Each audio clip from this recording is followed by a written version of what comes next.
Ang Agartha ay isang mythical place kung saan ito'y sinasabi na tirahan ng mga aliens. At merong tatlong entities, tatlong klaseng mga nilalang ang narito. Ang tinatawag na mga biblical Anunnakis, mga anak ng mga anghel. Ang mga Anunnakis ay mga higante. At meron ding bersyon na ang Agartha ay lugar ng mga aliens, kung saan merong tatlong klaseng aliens.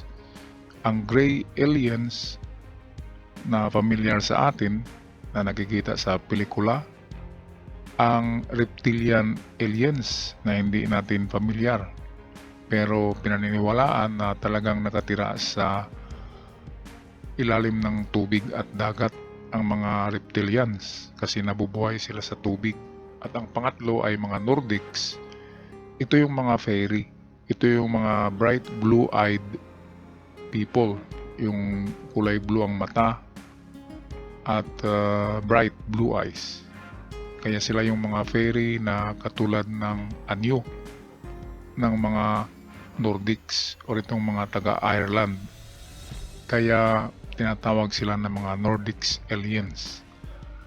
Ang Agartha ay makikita daw yan kapag tinanggal ang yelo sa North Pole at South Pole. Kasi yung North Pole daw ay butas yan, malaking butas. At ang South Pole ay meron ding butas na napakalaki at yan ang daanan papunta sa syudad sa ilalim ng Earth. Ito ang tinatawag na Hollow Earth Theory. Mahirap paniwalaan ito kasi kung pupunta tayo sa loob ng Earth, ay mantle at core ang naroon at napakainit, di ba? At sa mantle doon na produce yung diamonds at mga ginto. Kaya mahirap paniwalaan na mabubuhay ang mga tao sa mainit na lugar. Pero gayon pa man, baka nga sa South Pole or North Pole kasi malamig na lugar, ay dito nga nakatira ang mga nilalang na ito. Kasi sabi sa Biblia ay fallen angels, nahulog sila dito sa earth. Pero hindi natin nakikita, kaya baka nagtatago nga dyan sa hollow earth na sinasabing Agartha. At maraming siyentipiko ang naniniwala na meron talagang Agartha, katulad na lamang ni Edmund Halley na isang mathematician at scientist.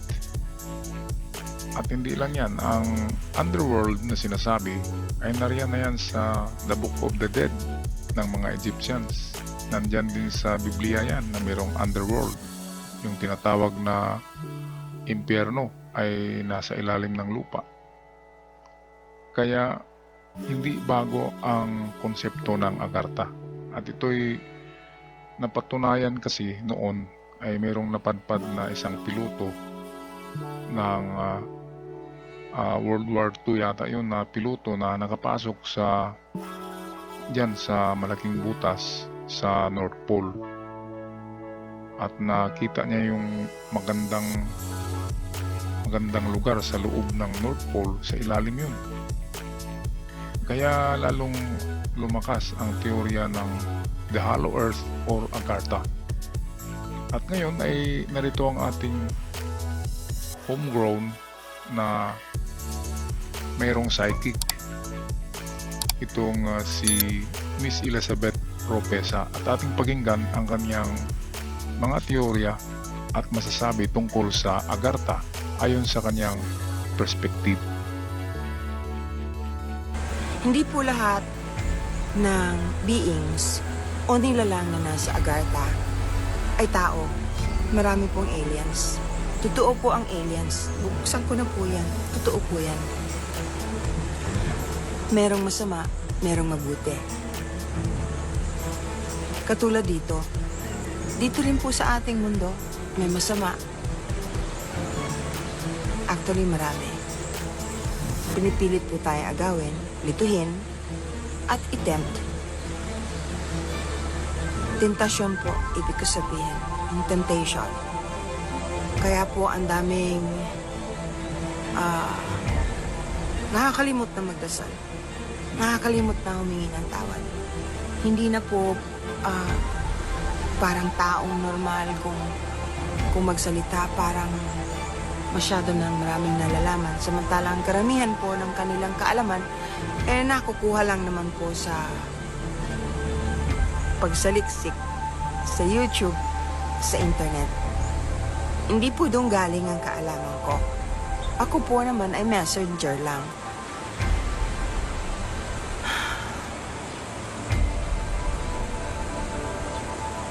Ang mga masters po sa Agartha ay nakikiusap na kung hindi tayo titigil at magbabago, ay maghanda-handa na dahil hindi talaga maganda ang paroroonan. Marami pong sufferings sa pagdadaanan. Hindi naman po lahat ng balita na galing sa kanila ay masama o malungkot. Kasi yung acceleration po ng pagtaas at pagbilis ng frequency at heartbeat ng mundo ay nakakatulong sa mga kailangan ng mag-ascend na matagal na naghihintay at gumagawa ng paraan para makatulong sa kapwa nating nilalang. Napakaganda po ng Agartha, pero stricto po sila. Hindi papasa yung katulad ng ugali nating mga Pilipino rito. Yung traffic po nila sa air, sumusunod kung stop, kung go. Sila po ang nagpupulis sa sarili nila. Palibasa, nakakabasa. Kasi they can talk to each other without using their vocal cords. Naririnig po nila ang iniisip. Pero alam po rin nila kung paano huwag mag-invade ng privacy ng iba. Mahirap po ipaliwanag ng detalye. Mahirap po. But ang nandoon po, pagka hindi maganda ang ugali, tinuturuan ng leksyon or tinatanggal dun sa lugar. Ang mga nakatira po sa Agartha ay highly evolved beings. Mga advanced human beings. Na hindi tayo kasi hindi tayo advanced actually. Sila yung mga nauna sa atin pagkatapos marami na silang kaalaman. Sila yung naunang mga tao na science and astrology and I covered nila. Pati po yung sa mga sakit-sakit, alam po nila yung mga tungkol doon kung paano gagamutin. Technology-wise, napaka-advanced po nila. Yun po kasing biringan, yung kanila makalumang kaalaman. Yung nasa biringan po ay hindi po tao ang nagmamay-ari ng lugar or ang generally na mas maraming nakatira doon, kundi elementals, mga engkanto po. Dito naman po sa Agartha, puro po beings or human beings na super advanced. Okay? Nung magka-interest ako dyan, siguro a couple of years back, nag-try po akong silipin. I was blocked.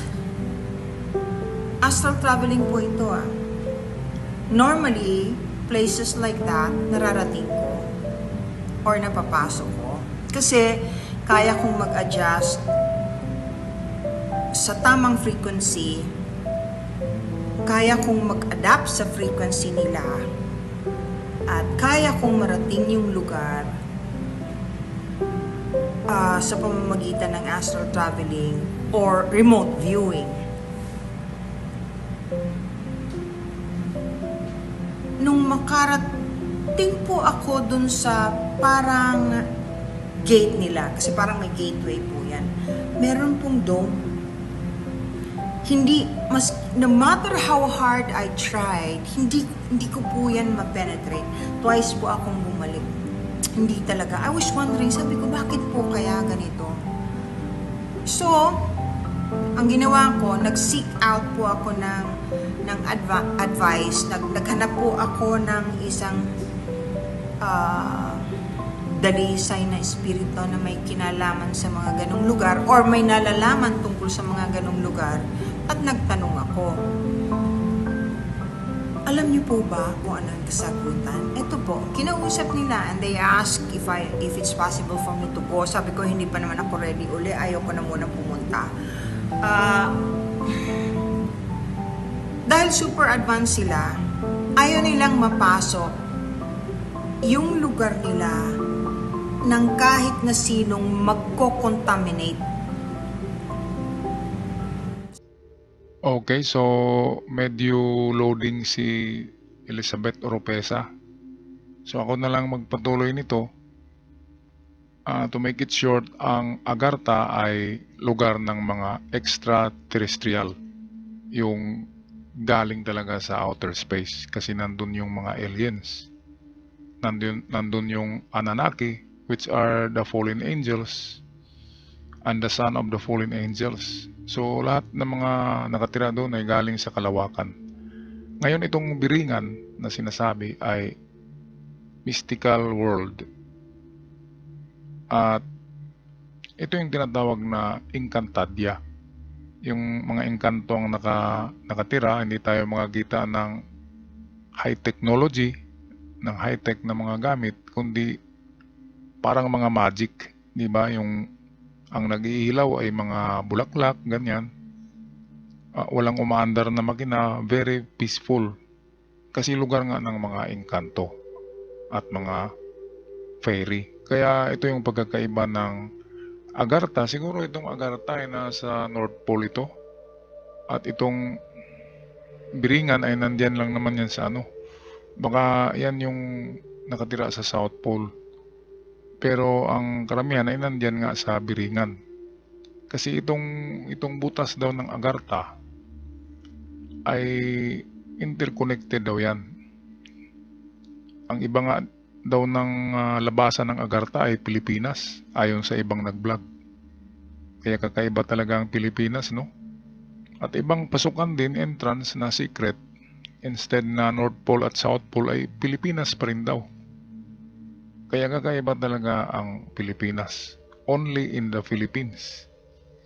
Kahit na Ophirian Gold, narito eh. King Solomon's Mine. Pati na pala Agartha at Garden of Eden ay narito. Okay, kaya mabuhay ang Pilipinas. At hanggang dito na lamang ako mga card lover. Maraming salamat sa inyong panonood at pagsubaybay sa ating channel. Paalam!